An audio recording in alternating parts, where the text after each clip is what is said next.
Tragedi Stadion Kanjuruhan di Malang yang menewaskan 174 orang penonton pertandingan derby Jatim antara Arema FC versus Persebaya Surabaya terjadi Sabtu malam.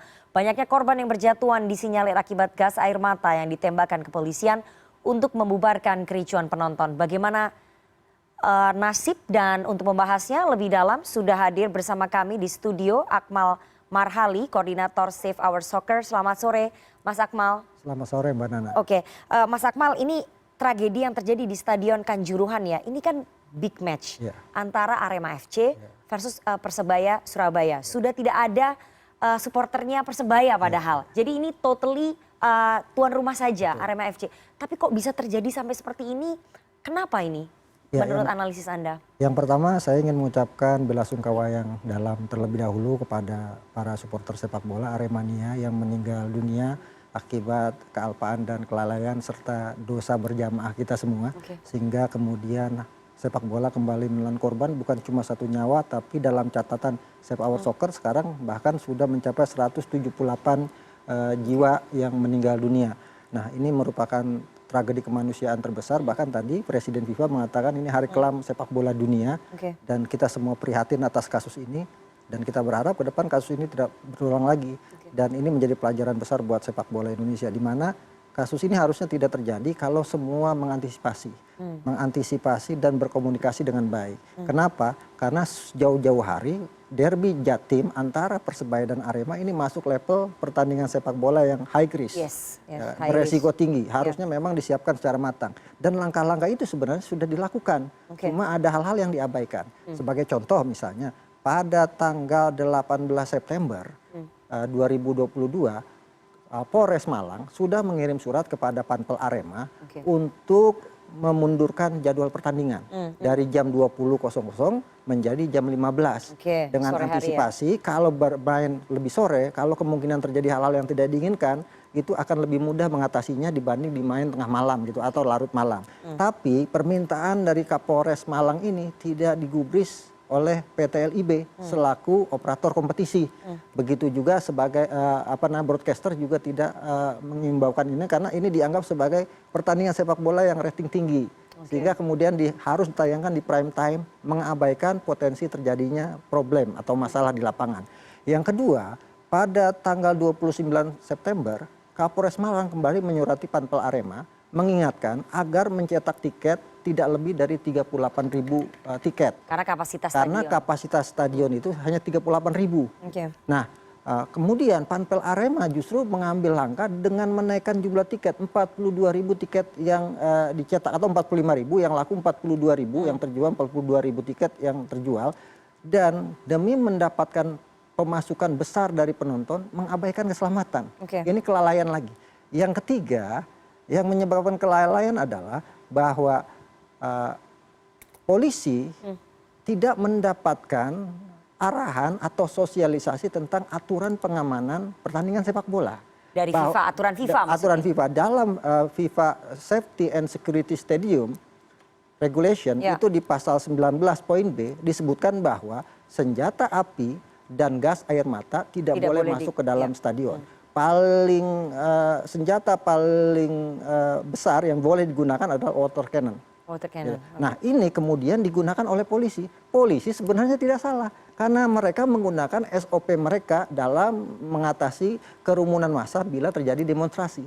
Jadi SOP demonstrasi digunakan polisi untuk mengamankan pertandingan sepak bola. Artinya ada miskomunikasi di sini antara PSSI dengan polisi terkait Safety and Security Stadium Regulation yang dikeluarkan FIFA. Dan ini pelanggaran fatal menurut saya. Karena PSSI tahun 2021 itu sudah mengeluarkan aturan tentang pengamanan stadion. Tapi tidak memasukkan regulasi itu. Bahwa di dalam stadion pengamanan tidak boleh menggunakan senjata api dan juga gas air mata.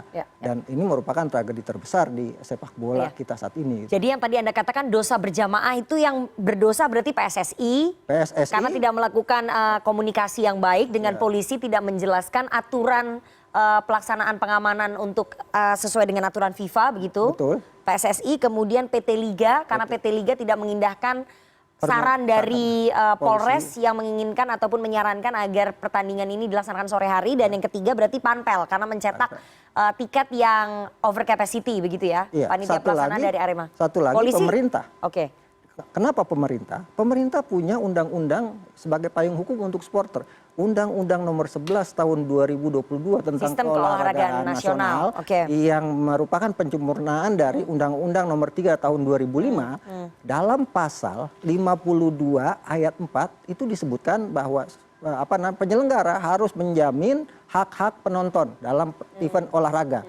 Di pasal 5-nya disebutkan apa saja hak penonton, salah satunya penonton berhak untuk mendapatkan pelayanan dalam menyaksikan pertandingan, mendapatkan tempat layak sesuai dengan tiket pertandingan.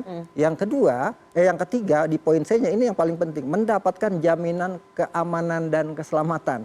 Dan ini dilanggar. Dan kalau pelanggaran ini terjadi di pasal 103 Undang-Undang Sistem Keolahragaan Nasional nomor 11 tahun 2022, hukumannya adalah bahwa apabila terjadi kealpaan dan kelalaian yang membuat orang meninggal dunia, maka potensi hukuman kepada penyelenggara itu berupa hukuman kurungan 2 tahun maksimal atau denda maksimal 1 miliar. Sementara KUHP 359 itu menjelaskan hukuman akibat kealpaan atau kelalaian yang membuat orang meninggal dunia, maka hukumannya adalah penjara 5 tahun. Artinya hukum yuridis kita baik itu hukum sepak bola maupun hukum positif itu sudah mengatur semuanya, dan ini harus ada yang bertanggung jawab, berat. Oke. Kalau tadi Anda bilang bahwa dosa berjamaah pemerintah, PSSI, PT Liga dan Panpel, saya akan bahas satu-satu ya soal jam pertandingan. Pertandingan untuk yang big match seperti ini kan sebetulnya selalu dilakukan pada jam prime time, pada malam hari begitu ya. Apakah kemudian kalau dilaksanakan sore hari resikonya akan lebih rendah, Mas Akmal? Ya, resiko akan lebih rendah. Kenapa? Karena pertama, problem di sepak bola kita jangan disamakan misalnya, di luar negeri misalnya derby Milan main malam prime time, atau derby El Clasico Real Madrid Barcelona main tingkat dan prosedur pengamanan mereka sudah lebih sangat profesional dibandingkan kita gitu. Stadion mereka untuk tingkat keamanannya sudah sangat layak dan standar internasional. Sementara kita pintu keluar, pintu masuk stadion hanya satu gitu kan. Nah, ini problem, jangan kemudian disamakan. Yang kedua, saya ingin katakan bahwa problem yang paling klasik dari sepak bola kita adalah kenapa main malam ini menjadi problem. Save Our Soccer sudah beberapa kali menyarankan kepada PT LIB dan PSSI untuk mengevaluasi kembali pertandingan di jam 20 atau 20.30 yang terlalu larut malam gitu kan. Kenapa? Karena ini sudah ada masalahnya yang muncul. Sebelum kasus kanjuruhan terjadi, sudah ada 6 supporter meninggal dunia akibat kecelakaan karena ngantuk membawa kendaraan usai menyaksikan pertandingan malam hari. 2 diantaranya dari Arema juga, 2 diantaranya dari Persebaya. Dan ada juga malam mengakibatkan kemudian bentrokan supporter yang tidak bisa diantisipasi karena waktu orang istirahat karena lelah gitu kan. Nah, ini kan problem. Kalau main agak sore, setidaknya sistem keamanan kita bisa lebih antisipasi di situ karena waktunya juga tidak memungkinkan orang untuk banyak berperan serta untuk melakukan aksi pengamanan. Tapi Mas Akmal, ini kan sudah menjadi seperti industri bisnis ya. Betul. Jadi banyak pihak yang kemudian melakukan ini berkali-kali sebelumnya, tapi kan tidak ada insiden yang baru terjadi sebesar ini. Artinya big match di malam hari itu kan sudah terjadi bertahun-tahun begitu, Mas Akmal. Iya, sebenarnya kita punya pelajaran juga. Piala Presiden, pertandingan antara Persib melawan Persebaya di Stadion Gelora Bandung Lautan Api, mengorbankan Sofian dan Solihin karena berdesak-desakan. Problemnya di kita adalah ketika ada kasus orang meninggal itu dianggap hal yang biasa di sepak bola, sehingga tidak ditangani dengan benar. Karena yang meninggal sedikit. Karena yang meninggal sedikit gitu kan. Dengan meninggal yang banyak sekarang baru kebakaran. Nah, itulah problemnya adalah kasus Solihin dan juga Sofian sampai sekarang tidak ada yang bertanggung jawab sama sekali. Tidak ada hukum pidana yang diberlakukan akibat kelalaian. Padahal undang-undang KUHP-nya sudah jelas 359 pasalnya itu kan. Itu kealpaan dan kelalaian bisa dihukum. Tapi tidak pernah dilakukan. Catatan Save Our Soccer sejak tahun 1995 sampai tahun ini gitu kan. Sebelum kasus kanjuruhan terjadi. Total 86 supporter sepak bola meninggal hanya karena menonton sepak bola dengan berbagai kasus. 86 dan tidak semuanya diproses secara hukum. Dan ini artinya kita menganggap kematian itu hal yang biasa. Padahal sepak bola itu hiburan bukan kuburan. Ini harus menjadi perhatian semua pihak tentunya. Oke. Jadi ditambah 86 yang dulu ditambah sekarang hampir 170 berarti sudah berapa itu? Sudah hampir 300 berarti ya Betul penonton sekali. sepak bola yang menggali kuburan di pertandingan sepak bola begitu ya. Untuk khusus kasus Kanjuruhan misalnya, ini di dunia tercatat sebagai kasus terbesar kedua. Itu setelah kasus 1964 di Estadio Nacional Disaster Peru yang menewaskan 328, bahkan juga lebih besar dari kasus yang terjadi di Accra, Ghana yang menewaskan 128 supporter. Yang menarik Nana bahwa ada tragedi yang menjadi sorotan dunia. Misalnya tragedi Heysel, final Liga Champions antara Liverpool melawan Juventus. Yang kemudian menewaskan 39 orang. Itu terjadi pada tahun 29 Mei 1985. Tapi ketika itu UEFA melakukan aksi cepat tangkap terhadap kasus ini. 31 Mei 1985 UEFA langsung mengeluarkan sanksi. Seluruh klub Inggris tidak boleh berpartisipasi di event kegiatan sepak bola Eropa selama 5 tahun. Artinya, kita bahas itu nanti. Kita bahas itu nanti. Yang soal sanksinya nanti. Tapi saya ingin tanya lagi soal tiket yang over capacity. Tiket yang sengaja dijual lebih banyak. Padahal sudah ada peringatan dari Polresta Malang supaya tidak menjual tiket melebihi kapasitas 38.000. Anda melihat ini sudah diperingatkan tapi kok justru malah dilakukan. Ini selain faktor keuntungan, faktor apa sih sebetulnya yang menjadi pertimbangan dari Panpel ini? Ya ini kan pertandingan rivalitas antara dua klub di Jawa Timur. Dan rivalitas ini sudah sangat kuat sekali gitu kan. Jadi dengan semakin banyaknya penonton yang hadir stadion, setidaknya diharapkan bisa memberikan tekanan psikologi kepada Persebaya misalnya untuk tidak bisa tampil maksimal dan akhirnya kalah. 32 tahun main di Malang, Persebaya tidak pernah menang melawan Arema. Dan ini untuk pertama kalinya menang. Supporter Aremania merasa kecewa karena rekor yang mereka selama ini bangga-banggakan akhirnya kemudian terpecahkan di saat mereka sedang berharap Arema bangkit. Inilah yang memicu kemudian. Dan nggak ada supporternya Persebaya lagi di situ ya. Dan nggak ada supporter karena memang polisi juga sudah mengingatkan bahwa pertandingan ini tidak boleh bonek ada yang hadir ke stadion. Dan bonek memang tidak ada yang ke stadion. Artinya ini bukan rivalitas kasus ini, tapi fanatisme sempit, fanatisme buta, atau kebodohan yang kebablasan, perilaku orang-orang yang tidak berpikir panjang terhadap keselamatan nyawa banyak orang. Fanatisme sempit artinya harus ada edukasi terhadap para supporter sepak bola di Indonesia yang tadi memiliki fanatisme sempit yang kemudian berujung pada hal-hal yang anarkis, kemudian berujung pada kematian begitu Mas? Ya betul sekali dan saya ingin melanjutkan bahwa saya ingin mengambil contoh setelah kasus Heysel ada tragedi namanya tragedi Hillsborough. Itu terjadi di semifinal FA Liga Inggris yang melibatkan Nottingham Forest melawan Liverpool.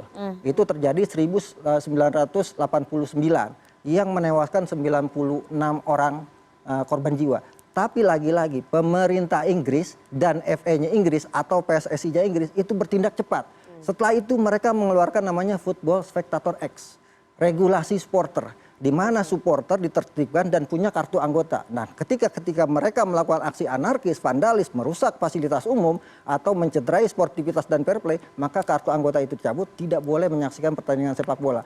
Football Spectator Act juga mengatur soal kelayakan stadion. Artinya Inggris kalau kita nonton sekarang dulu hooliganismenya sangat luar biasa ganasnya. Tapi kita menonton Liga Inggris sekarang kita seperti nonton bioskop. Bagaimana sepak bola di Inggris itu hiburan gitu.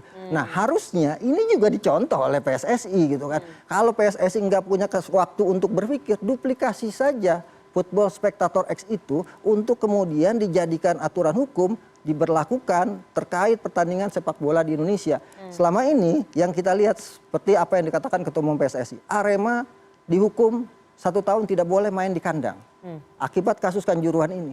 Hukuman yang sangat ringan sekali gitu kan. Dan sangat ringan, faktanya sudah berapa kali kasus itu terjadi dan hukuman seperti itu diberlakukan, yang meninggal bahkan lebih banyak sekarang. Pemerintah ataupun PSSI tampaknya tidak berdaya ya. Betul. Jadi kalau mau sekarang misalnya hukumannya adalah degradasi ke Liga 3. Dengan didegradasi ke Liga 3, supporter-supporter lain yang akan melakukan misalnya aksi sumpah mereka takut akan karena takut, ada efek jerah karena di ada situ efek jerah dan mereka nggak seyakin-yakinnya tidak akan melakukan tindakan bodoh itu. Kenapa? Karena mereka takut tim timnya kebanggaan akan mereka akan turun terkena kasta di sanksi liga ya? terendah. Iya. Dan sanksi ini yang harusnya diperhatikan oleh PSSI, bukan kemudian sanksi-sanksi yang biasa itu. Gitu. Kenapa PSSI terkesan sangat lembek sekali dalam memberikan sanksi? Anda melihatnya kenapa seakan tidak berdaya? Alasannya kenapa, Mas? Saya melihat sejauh ini berdasarkan analisa Save Our Soccer, rivalitas itu dijadikan sebagai aset bisnis di sepak bola kita. Gitu. Oke. Betapa tidak misalnya pertandingan sepak bola tidak boleh disaksikan oleh salah satu supporter, itu bukan pertandingan sepak bola. Dan itu kemudian ditradisikan. Misal laga Persija melawan Persib kan ditradisikan. Supporter Persib tidak boleh datang ke markas Persija, supporter Persija tidak boleh datang ke markas Persib.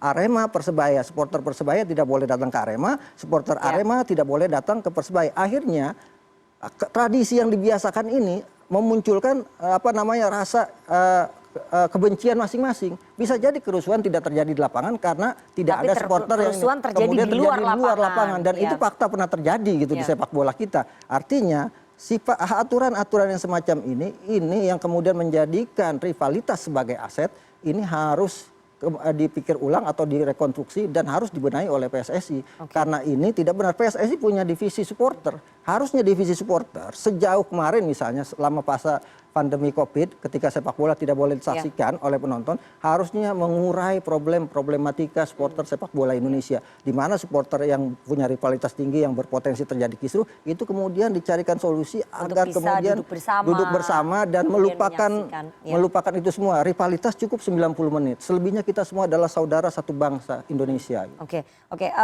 Kalau kita lihat sanksi FIFA nanti akan seperti apa sih, Mas? Kalau tadi Anda katakan tragedi Heysel tahun 95 di Belgia antara Liverpool lawan tahun 85 antara Liverpool lawan Juventus itu kan akhirnya membuat Inggris dan juga Italia tidak boleh ikut pertandingan-pertandingan internasional selama 5 tahun. Nah, bisa tidak Indonesia terkena dampak yang sama? Bisa jadi gitu kan. Sekarang kan Gianni Infantino sudah berbicara bahwa ini adalah hari gelap sepak bola dunia gitu kan. Dan mereka menyatakan bahwa ini problem besar sepak bola Indonesia tadi disebutkan oleh Infantino. Artinya Infantino bisa jadi mengevaluasi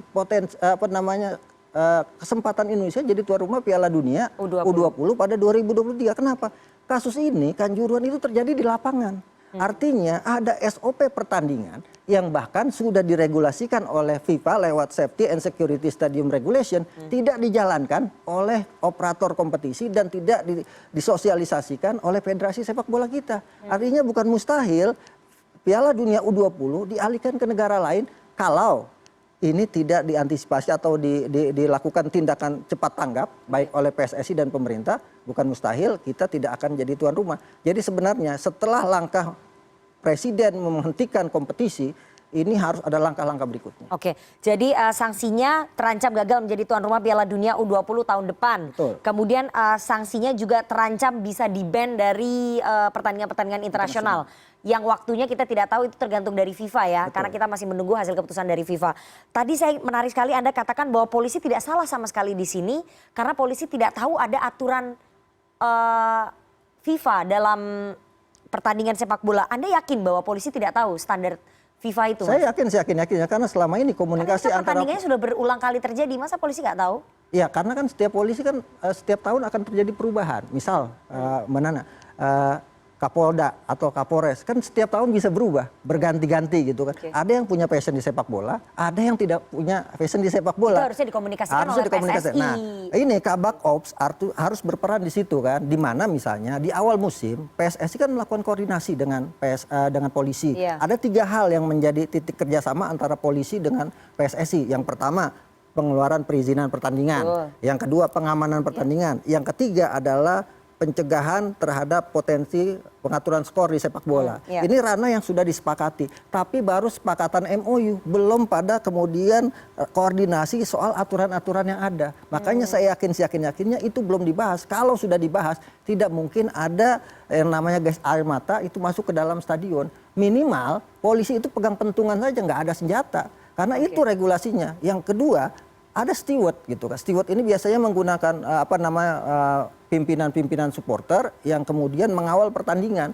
Mereka tidak seperti di Inggris tidak melihat pertandingan, mereka melihat penonton. Ketika ada orang yang kemudian mau Tiba-tiba berulah, lari mereka akan langsung ke antisipasi. lapangan. Karena komunikasi ilmu komunikasi massa adalah siapa yang bikin ulah atau yang memberikan komando, maka dia akan menjadi pemimpin di kerumunan massa itu. Dan itu rata-rata yang begitu adalah provokator atau orang yang bodoh dalam kegiatan sepak bola gitu. Oke, jadi menurut Anda ini polisi sudah sesuai dengan protapnya, pengendalian massa? Berdasarkan aturan-aturan yang dimiliki polisi dalam kaitannya dengan demonstrasi. Ya, kalau kita lihat di Peraturan Kapolri nomor 16 tahun 2006 tentang Dalmas ataupun pengendalian massa, di situ disebutkan penggunaan gas air mata. Betul. Memang diperbolehkan untuk pengendalian massa. Pengendalian massa level 5. Level 5 gitu. Kalau Anda lihat kemarin memang levelnya sudah sangat buruk ya, maksudnya sudah sangat tinggi tensinya, jadi harus menggunakan gas air mata. Jadi kan gini, Kalau kita lihat di video kemarin di ya. lapangan itu adalah misalnya polisi-polisi yang pangkatnya baru masuk, Mbak, bintara dan sebagainya, yang di lapangan ya.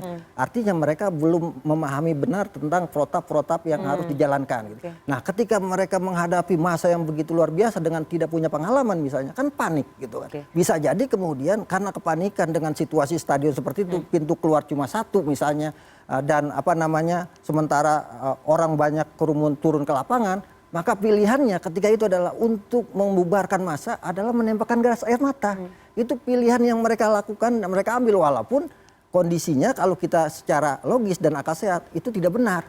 Tapi dalam kondisi crowded seperti itu memang pilihan yang harus diambil gitu kan. Cuma permasalahannya kalau di demo dilemparkan gas air mata, mereka akan buyar karena terbuka. Tempatnya luas gitu ya. Kalau ini kan ini di stadion di dalam satu lingkaran yang itu sama. pintunya cuma ada satu. Iya. Bukan, Ada udah pernah ke Stadion Kanjuruhan, pintu masuk? Bukan pintu masuk, pintu keluarnya. Pintu yang misalnya orang keluar masuk ke dalam ke stadion, ini keputaran itu cuma satu arah kan. Kalau pintu masuknya banyak, tapi jumlah pintu masuknya itu kan tidak sebanding dengan jumlah penonton yang sangat besar. Yang menarik lagi adalah bahwa penonton juga tidak punya antisipasi terhadap Panpel tidak punya antisipasi terhadap potensi itu gitu kan. Kalau punya antisipasi, saya yakin ini kan nggak ada supporter Arema gitu. Nggak ada supporter Persebaya. Benar-benar murni supporter tuan rumah gitu ya. Jadi kalau kemudian harus mengambil pilihan, kalau pilihannya terburuk dari yang terburuk gitu kan, lebih baik dilakukan pengerusakan di dalam stadion dibanding meninggal 178 orang, kan seperti itu. Kalau pilihan terburuk loh ya. Jadi seharusnya ada prosedur-prosedur yang kemudian disepakati antara Panpel dengan polisi. Jadi menurut saya kenapa saya katakan polisi juga tidak seharusnya disalahkan sebagai orang yang mengakibatkan 178 orang meninggal dunia, karena mereka sudah menjalankan protap mereka, SOP mereka. Bahwa mereka juga harus diinvestigasi, iya, tapi bukan murni pihak utama yang bertanggung jawab. Ada pihak-pihak lain yang juga harus bertanggung jawab. Ada yang jadi korban gitu kan. Ada 2 polisi yang meninggal dunia juga gitu kan. Bagaimana kemudian mereka chaos dengan supporter, bentrok, ya pilihannya kan membela diri ketika terjadi bentrokan dalam satu tempat yang lingkupnya kecil. Pilihannya kan ya kalau seperti itu gitu kan. Hidup atau mati kan seperti itu kan kalau dalam dunia perang gitu. Jadi kita tunggu nanti bagaimana hasil investigasinya. Ini Kapolri lagi olah TKP, meninjau langsung ke TKP di Stadion Kanjuruhan. Apakah kemudian nanti ada hasil yang positif dari tinjauan Kapolri dan juga Menpora? Jadi saran saya adalah untuk sepak bola dihentikan sampai batas waktu yang tidak ditentukan.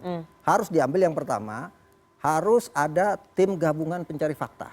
Yang melibatkan pemerintah, polisi, PSSI, LIB, lembaga-lembaga hukum misalnya YLBHI, Komnas HAM, bahkan LSM yang terkait sepak bola yang punya independensi, agar investigasinya ini berjalan independen, tidak ada unsur kepentingan gitu. Kalau yang melakukan PSSI saja pasti ada unsur kepentingan.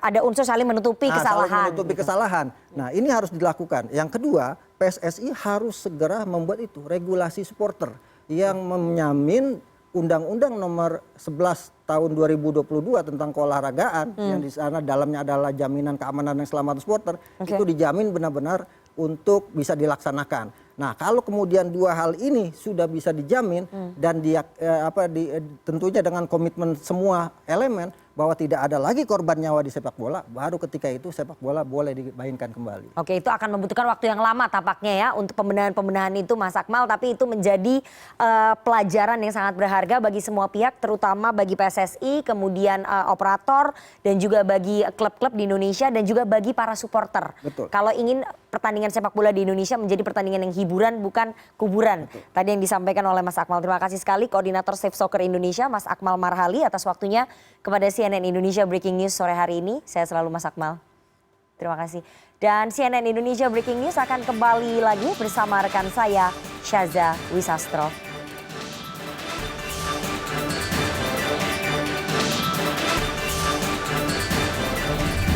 CNN Indonesia Breaking News.